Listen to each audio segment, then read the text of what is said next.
부조와 선지자 제4장 구속의 경륜. 사람의 타락은 온 하늘을 슬픔으로 가득 채웠다. 하나님께서 창조하신 세계는 죄의 저주로 시들었고 비참하게 죽을 운명에 처한 존재들이 살게 되었다. 율법을 범한 자들이 피할 길은 없는 것 같이 보였다. 천사들은 찬양의 노래를 그쳤다. 하늘 궁정 전체가 죄가 가져온 황폐 때문에 통곡하고 있었다. 하늘의 영광스러운 사령관이신 하나님의 아들은 타락한 인류를 불쌍히 여기셨다. 잃어버린 세계의 임할 화가 그분 앞에 떠오를 때에 그분의 마음은 무한한 동정심으로 감동되셨다. 그리하여 하나님의 사랑은 사람이 구속받을 수 있는 한 경륜을 입안하셨다. 깨어진 하나님의 율법은 죄인의 생명을 요구하셨다.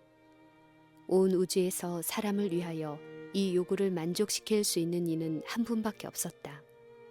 하나님의 율법은 하나님 자신처럼 거룩함으로 하나님과 동등하신 분만이 범법을 속죄할 수 있었다. 그리스도 밖에는 아무도 타락한 사람을 율법의 저주에서 속량하여 하늘과 조화시킬 수 없었다. 그리스도께서는 죄책 그리고 거룩하신 하나님께 매우 가증함으로 아버지와 아들을 틀림없이 분리시킬 죄의 수치를 자진해서 떠맡으실 것이었다. 그리스도께서는 타락한 인류를 구원하시기 위하여 비참의 심연에까지 내려가실 것이었다. 그리스도께서 죄인을 위하여 아버지 앞에서 간청하시는 동안 하늘 천사들은 말로 표현할 수 없는 큰 관심을 가지고 그 결과를 기다리고 있었다. 타락한 인류를 위한 신비스런 의논, 평화의 의논은 오래 계속되었다. 구속의 경륜은 지구의 창조 전에 이미 세워졌었다. 왜냐하면 그리스도께서는 창조함으로부터 죽임을 당한 어린 양이시기 때문이었다.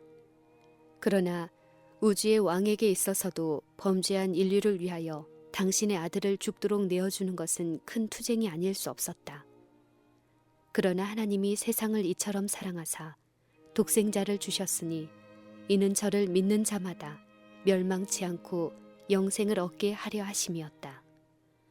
오 구속의 오묘함이여, 그분을 사랑하지 않는 세상에 대한 하나님의 사랑이여, 지식에 넘치는 그 사랑의 깊이를 누가 알 수 있으리요. 영원한 세월을 통하여 이 이해할 수 없는 사랑의 오묘함을 이해하려고 노력하는 불의의 지성들은 경탄하고 순경에 맞지 않을 것이다. 하나님께서 그리스도 안에 계시자 세상을 자기와 화목하게 하실 것이었다. 사람은 죄로 인하여 매우 타락하였으므로 자신의 힘으로는 순결하시고 선한 본성을 가지신 분과 조화될 수 없었다. 그러나 율법의 정죄로부터 사람을 속량하신 후에 그리스도께서는 인간의 노력과 연합하도록 하나님의 능력을 부여하실 수 있었다. 이리하여 하나님께 대한 회개와 그리스도를 믿는 믿음으로 말미암아 타락한 아담의 자손들은 다시 한번 하나님의 자녀가 될 수 있을 것이었다. 사람의 구원을 확보할 수 있는 유일한 경륜에는 온 하늘의 무한한 희생이 포함되었다. 그리스도께서 구속의 경륜을 천사들 앞에 공개하셨을 때 천사들은 기뻐할 수 없었다. 왜냐하면 사람의 구원은 그들의 사랑하는 사령관에게 말로 표현할 수 없는 비애를 필연적으로 요할 것이라는 것을 그들이 보았기 때문이었다. 슬픔과 놀라움으로 천사들은 그리스도께서 그들에게 당신께서 어떻게 하늘의 순결과 평화, 그 기쁨과 영광 및 불사의 생명을 떠나 내려오셔서 지상의 타락과 접촉하시고 세상의 슬픔과 수치와 죽음을 견디셔야만 하는지를 말씀하시는 그분의 말씀을 들었다. 그분은 죄인과 죄의 형벌 사이에 서실 것이었다. 그럼에도 불구하고 그분을 하나님의 아들로 받아들일 사람들은 거의 없을 것이었다. 그분은 하늘의 왕의 높은 지위를 버리시고 자신을 낮추어 사람으로 지상에 나타나셔서 사람이 견뎌야 할 각종 슬픔과 유혹을 친히 경험하실 것이었다. 이 모든 것은 그분께서 시험받게 될 자들을 능히 도우실 수 있게 되기 위하여 필요하였다. 교사로서의 그분의 사명이 마치게 될 때에 그분은 악인들의 손에 넘겨지고 사단이 그들을 충동하여 끼치는 모든 모욕과 고통을 받지 않으면 안 될 것이었다. 그분은 가장 잔인한 죽음을 당하시고 하늘과 땅 사이에 범죄한 죄인으로 들림을 받아야 하였다. 그분은 천사들이 차마 볼 수 없어서 얼굴을 가릴 정도로 무서운 고통의 긴 시간을 견뎌내셔야 하였다. 그분은 자기가 져야 할 온 세계의 죄의 짐, 곧 율법을 범한 죄책을 지심과 동시에 아버지께서 얼굴을 숨기심으로 인한 영혼의 고뇌도 견디셔야 하였다. 천사들은 그들의 사령관의 발 앞에 부복하여 그들이 사람을 위한 희생이 되겠다고 제안하였다. 그러나 천사의 생명은 죄의 빚을 갚을 수 없었다.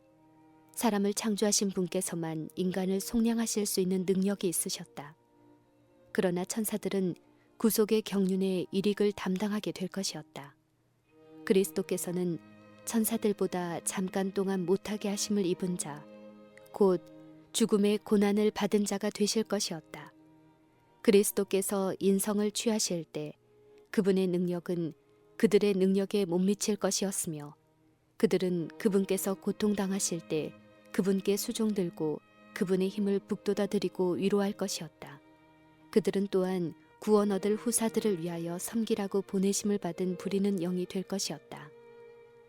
그들은 은혜의 백성들을 사단과 악한 천사들의 세력으로부터 그리고 사단이 끊임없이 그들의 주위를 두르는 어두움으로부터 보호할 것이었다. 천사들이 그들의 주님의 고뇌와 굴욕을 목격할 때 그들은 슬픔과 의분에 충만하여 살인자들로부터 그분을 구원하고자 할 것이다. 그러나 천사들은 그들이 보게 될 어떤 일에든지 그것을 막으려고 개입해서는 안 될 것이었다. 그리스도께서 악인들의 조롱과 모욕을 감수하시는 것은 구속의 경륜의 한 부분이었으며 그리스도께서는 사람의 구주가 되셨을 때 이 모든 것에 동의하셨다. 그리스도께서는 천사들에게 당신의 죽음으로 많은 사람들을 속량하실 것이며 사망의 권세 잡은 자를 멸하실 것이라고 보증하셨다. 그분은 사람이 범죄로 잃어버린 나라를 되찾으실 것이며 구속받은 자들이 그분과 함께 그것을 유업으로 받아 영원히 그곳에서 살게 될 것이었다. 죄와 죄인들은 제거될 것이며 앞으로 결코 하늘이나 땅의 평화를 어지럽히지 못할 것이다. 그는 그분의 천사의 무리들에게 아버지께서 수락하신 경륜의 보조를 마치고 그분의 죽음을 통하여 타락한 사람이 하나님과 화목할 수 있다는 사실을 기뻐하라고 명하셨다. 그때의 기쁨, 말로 나타낼 수 없는 기쁨이 하늘을 가득 채웠다. 구속받은 세계의 영광과 축복은 생명의 왕의 고뇌와 희생조차도 능가하였다. 베들레헴의 언덕들 위로 울려 퍼지기로 되어 있던 저 노래. 지극히 높으신 곳에서는 하나님께 영광이요 땅에서는 기뻐하심을 입은 사람들 중에 평화로다의 첫 곡조가 온 하늘 궁정에 메아리 쳤다. 새 창조의 환희보다 더 깊은 즐거움으로 그때의 새벽별들이 함께 노래하며 하나님의 아들들이 다 기쁘게 소리하였다. 사람에게 주어진 구속에 관한 최초의 암시는 동산에서 사단에게 내린 선고 가운데서 통지되었다. 주님께서는 내가 너로 여자와 원수가 되게 하고 너의 후손도 여자의 후손과 원수가 되게 하리니 여자의 후손은 네 머리를 상하게 할 것이요 너는 그의 발꿈치를 상하게 할 것이니라 라고 선언하였다. 우리의 첫 부모가 듣는 데서 선언된 이 선고는 그들에게는 한 약속이었다. 이 선고는 사랑과 사단 사이의 전쟁을 이어냈을 뿐만 아니라 큰 원수의 세력이 최후에 부서질 것도 선언하였다. 아담과 하와는 죄수로서 의로우신 재판장 앞에 서서 범죄가 초래한 선고를 기다렸다. 그러나 그들의 운명이 될 수밖에 없는 수고와 슬픔의 생활이나 흙으로 돌아가야 한다는 선고를 듣기 전에 그들은 그들에게 희망을 주지 않을 수 없었던 말씀들을 들었다. 저희가 비록 강적의 세력으로부터 고통을 받을 수밖에 없지만 그들은 최후의 승리를 기대할 수 있었다. 사단은 자기와 여인, 자기의 자손과 여인의 자손 사이에 증오심이 있게 되리라는 것을 들었을 때 인간 본성을 타락시키려는 자신의 사업이 방해를 받을 것과 어떤 수단을 사용하여 사람이 그의 세력을 저항할 수 있게 되리라는 것을 알았다. 그러나 구원의 경륜이 더욱더 분명하게 드러났을 때 사단은 사람을 타락시킴으로써 그가 하나님의 아들을 그분의 높임받은 지위에서 끌어내릴 수 있다고 그의 천사들과 함께 기뻐하였다. 그는 여기까지는 그의 계획이 지상에서 성공을 거두었으며 그리스도께서 자진해서 인성을 취하실 때 그분 또한 패배당할 것이며 이렇게 하여 타락한 인류의 구속은 저지될 수 있을 것이라고 선언하였다. 하늘의 천사들은 우리의 첫 부모에게 저들의 구원을 위하여 고안된 경륜을 더 완전하게 밝히었다. 아담과 그의 반려자는 그들의 죄가 비록 크지만 사단의 지배를 받도록 버림을 받지 않으리라는 보증을 받았다. 하나님의 아들은 당신의 생명으로 그들의 죄악을 속죄하시겠다고 제의하셨다. 은혜의 시기가 그들에게 허락될 것이며 회개와 그리스도를 믿는 믿음을 통하여 그들은 다시 하나님의 자녀가 될 수 있었다. 그들의 범죄로 인하여 요구된 희생은 아담과 하와에게 하나님의 율법의 신성한 특성을 나타내었다. 그리고 저들은 전에 결코 본 일이 없는 죄가와 그것의 비참한 결과를 보았다. 그들은 후회와 괴로움 가운데서 그 형벌이 그분의 사랑이 그들의 모든 즐거움의 근원이 되었던 분에게 내리지 말고 차라리 그들과 그들의 자손에게 내리게 해달라고 애원하였다.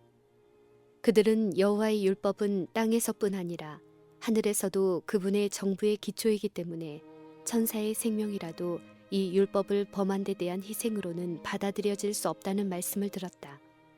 타락한 상태에 있는 인간의 필요에 응하기 위하여 그 율법의 한 교훈도 폐기되거나 변경될 수 없었다. 사람을 창조하신 하나님의 아들은 인간을 위하여 속죄하실 수 있으셨다. 아담의 범죄가 불행과 죽음을 가져온 것처럼 그리스도의 희생은 생명과 불멸을 가져올 것이었다. 사람뿐만 아니라 지구도 죄로 말미암아 악한 자의 권세 밑으로 들어갔었다. 그것들은 구속의 경륜으로 말미암아 회복될 것이었다. 아담은 창조될 때에 지구를 통치할 지위에 세워졌으나 유혹에 굴복함으로 그는 사단의 지배 아래 들어갔다. 누구든지 진 자는 이긴 자의 종이 된다. 사람이 사단의 포로가 되었을 때 그가 가졌던 통치권은 그의 정복자에게 넘어갔다. 이와 같이 하여 사단은 이 세상 신이 되었다. 그는 원래 아담에게 주어진 바 되었던 지상의 통치권을 찬탈하였다. 그러나 그리스도께서 당신의 희생으로 죄의 형벌의 값을 치르심으로 말미암아 사람을 구속하실 뿐만 아니라 사람이 잃었던 통치권도 되찾으실 것이었다. 첫째 아담이 잃어버린 모든 것을 둘째 아담이 회복하실 것이었다. 선지자는 너 양떼의 망대요 딸 시온의 산이여 이전 권능이 네게로 돌아오리라고 말한다. 그리고 사도 바울은 그 얻으신 것을 구속하실 때를 가리킨다. 하나님께서는 거룩하고 행복스러운 존재의 거처가 되도록 이 땅을 창조하셨다. 주께서 땅도 창조하시고 경고케 하시되 헛되이 창조치 아니하시고 사람으로 거하게 지으셨다. 하나님의 능력으로 땅이 새롭게 되고 죄와 슬픔에서 해방되어 그것이 구속받은 자들의 영원한 거처가 될 때 이 목적이 성취될 것이다. 의인이 땅을 차지하며 거기 영원히 거하리로다.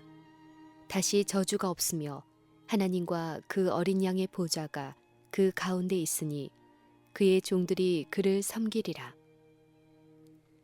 아담은 그가 무죄하였던 때에는 창조주와 간격 없는 교통을 즐겼었다. 그러나 죄로 말미암아 하나님과 사람의 관계가 끊어지고 말았다. 그리스도의 속죄만이 그 심연을 가로지르는 다리를 놓고 하늘에서 땅으로 축복 혹은 구원을 전달할 수 있었다. 사람에게는 여전히 창조주께 직접 나아가는 길이 끊겼으나 하나님께서는 그리스도와 천사들을 통하여 인간과 교통하시고자 하셨다. 그리하여 에덴에서 하나님께서 죄에 대하여 선고를 내리신 때로부터 홍수 때와 더 나아가서는 하나님의 아들의 초림까지 인류 역사에 있어서 중대한 사건들이 아담에게 계시되었다. 그리스도의 희생은 전 세계를 구원할 충분한 가치가 있는데도 많은 사람들이 회개와 순종의 생애를 택하지 않고 죄의 생애를 택할 것이 아담에게 보여진 바 되었다. 세대가 계속됨에 따라 범죄는 증가될 것이며 죄의 저주는 더욱더 인류와 짐승에게와 지상에 내릴 것이었다. 사람의 수명은 인간 스스로가 죄의 생애를 함으로 짧아지고 체력과 인내력, 도덕적, 지적 능력은 저하될 것이며 세계는 마침내 각종 참상으로 충만하게 될 것이다. 사람들은 식욕과 정욕의 방종으로 구속의 경륜의 대진리를 깨달을 능력이 없게 될 것이다. 그러나 하늘을 버리시고 세상에 오신 그 목적에 부합되게 그리스도께서는 사람들에게 계속 관심을 가지실 것이며 그들의 약점과 결점을 당신 안에 숨기라고 여전히 그들을 초청하실 것이다. 그분은 믿음으로 자기에게 나오는 모든 사람의 필요를 공급하실 것이다. 그리고 하나님에 관한 지식을 보존하며 불의가 편만한 가운데서도 더럽힘을 받지 않은 적은 무리가 항상 있을 것이다. 희생 제사들은 사람에게 그의 죄를 항상 상기시켜주고 자신의 죄에 대한 참회가 동반된 시인과 약속된 구속주를 믿는 그의 신앙의 고백이 되도록 하나님에 의하여 제정되었다. 그것들은 타락한 인류에게 죽음을 가져온 것은 죄라는 엄숙한 진리를 깊이 명심시키려고 제정되었다. 아담에게 있어서 첫 희생 제사는 가장 고통스러운 의식이었다. 그의 손은 하나님만이 주실 수 있는 생명을 취하기 위해 들려져야만 하였다. 그는 이때 죽음을 처음으로 목도하였다. 그는 자신이 하나님께 순종하였더라면 사람이나 짐승이 죽는 일이 없었으리라는 것을 알았다. 무죄한 동물을 희생 제물로 죽이면서 그는 자기의 죄가 흠없는 하나님의 어린 양의 피를 흘릴 수밖에 없다는 것을 생각하고 떨었다. 이 장면을 보고 그는 하나님의 사랑하는 아들의 죽음밖에는 속죄할 수 없는 그의 죄의 중함을 더욱 깊고 더욱 생생하게 느끼게 되었다. 그리고 그는 범죄한 자를 구원하시려고 이처럼 놀라운 속전을 지불하시려 하시는 하나님의 무한하신 선하심에 경탄하였다. 한 희망의 별이 어둡고 무서운 장래를 비추어 주었으며 미래의 완전한 황폐의 공포를 제거해 주었다. 구속의 경륜에는 사람을 구원하는 일보다 더 광범위하고 깊은 목적이 있었다. 그리스도께서는 이 일만을 위하여 세상에 오시지 않으셨다. 그분께서 오신 것은 단순히 이 작은 세계의 거민들이 하나님의 율법을 마땅히 생각해야 할 대로 생각하게 하는 것뿐만 아니라 온 우주 앞에 하나님의 품성을 옹호하시기 위해서였다. 당신의 위대한 희생의 이와 같은 결과, 즉 이 세상 사람뿐 아니라 다른 세계들의 지성적 존재들에게 그것이 끼치는 영향을 구속주께서는 십자가에 못 박히시기 직전에 미리 내다보셨다. 그분은 이렇게 말씀하셨다. 이제 이 세상의 심판이 이르렀으니 이 세상 임금이 쫓겨나리라. 내가 땅에서 들리면 모든 사람을 내게로 이끌겠노라. 사람의 구원을 위하여 죽으신 그리스도의 행위는 사람들이 하늘에 접근하는 일을 가능하게 할 뿐 아니라 사단의 반역을 처리하심에 있어서 하나님과 그분의 아들이 정당하심을 온 우주 앞에 옹호할 것이었다. 이것은 하나님의 율법의 영원 불변성을 확립할 것이며 죄의 본질과 결과들을 나타낼 것이었다. 대징투는 최초부터 하나님의 율법에 관한 것이었다. 사단은 하나님이 불공평하시며 그분의 율법에 결함이 있고 우주의 행복을 위하여 그것을 변경해야 할 필요가 있다는 것을 증명하려고 애써왔다. 율법을 공격함으로 그는 그 율법의 제정자의 권위를 뒤집어 엎으려고 하였다. 그 대쟁투에서 하나님의 율례의 결함이 있어 변경해야 되는지 혹은 완전하여 변할 수 없는 것인지가 나타나게 될 것이었다. 사단은 하늘에서 추방되었을 때 이 지구를 그의 나라로 삼으려고 단호히 결심하였다. 아담과 하와를 유혹하여 그들을 정복하였을 때 그는 이 세상이 그의 소유물이 되었다고 생각하였다. 왜냐하면 아담과 하와가 나를 그들의 통치자로 선택하였기 때문이라고 그는 말하였다. 그는 죄인을 용서하는 것은 불가능하므로 타락한 인류는 그의 합법적 백성이며 이 세상은 자신의 소유라고 주장하였다.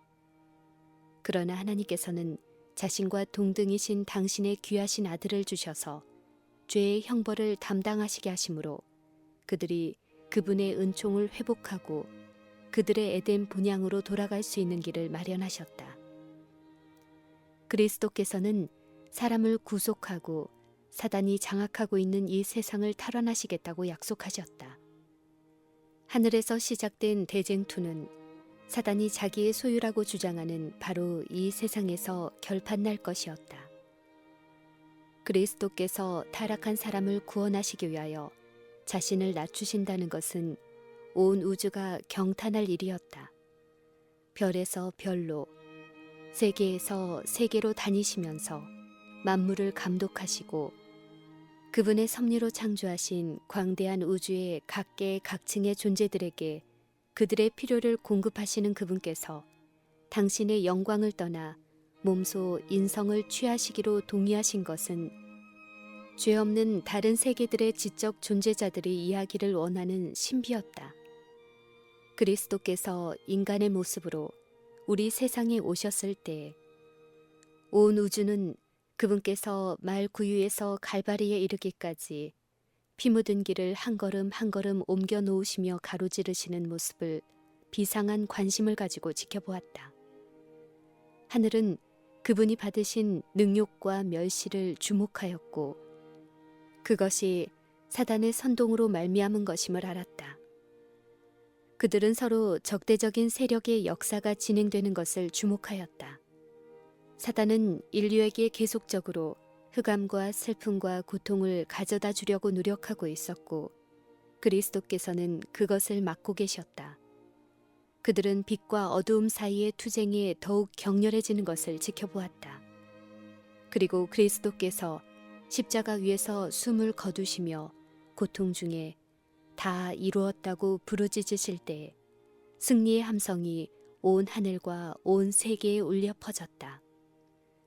그렇게 오랫동안의 세상에서 진행되어 오던 대쟁투의 승부가 그때 판가름이 났다. 승리자는 그리스도이셨다. 그분의 죽음은 아버지 하나님과 아들이 사람을 위하여 자기 부인과 희생의 정신을 발휘하실 만큼 충분한 사랑을 가지셨는지에 대한 의문을 풀어주었다. 사단은 거짓말쟁이요 살인자로서의 자신의 참 성격을 드러냈다. 하늘의 지적 존재자들을 통치하도록 허용되었었더라면 사단은 자기의 권세하에 있는 사람들을 다스렸던 바로 그 동일한 정신을 나타내었을 것이라는 사실이 밝히 드러났다. 충성스러운 우주는 목소리를 합하여 하나님의 통치를 찬양하였다. 율법이 변경될 수 있었더라면 사람은 그리스도의 희생 없이도 구원받을 수 있었을 것이다. 그러나 그리스도께서 타락한 인류를 위하여 당신의 생명을 희생해야 할 필요가 있었다는 사실은 하나님의 율법은 죄인을 율법의 요구에서 면제하지 않는다는 것을 증명한다. 죄의 삭은 사망임이 입증되었다. 그리스도께서 죽으셨을 때 사단의 멸망은 확정되었다. 그러나 많은 사람들이 주장하는 바와 같이 십자가에서 율법이 폐지되었다면 하나님의 귀하신 아들이 당한 고통과 죽음은 사단이 요구한 바로 그것을 그에게 준 셈이 되었을 것이다. 그렇게 되었더라면 악마는 승리를 얻고 하나님의 정부에 대한 그의 비난이 확증되었을 것이다. 그리스도께서 사람의 범죄의 형벌을 받으신 바로 그 사실은 모든 창조된 지적 존재들에게 율법은 불변이며 하나님은 의로우시고 자비로우시며 자기를 부인하시는 분이시라는 것과 그분의 정부의 통치에는 무한한 공의와 자비가 연합되어 있다는 데 대한 강력한 논증이다.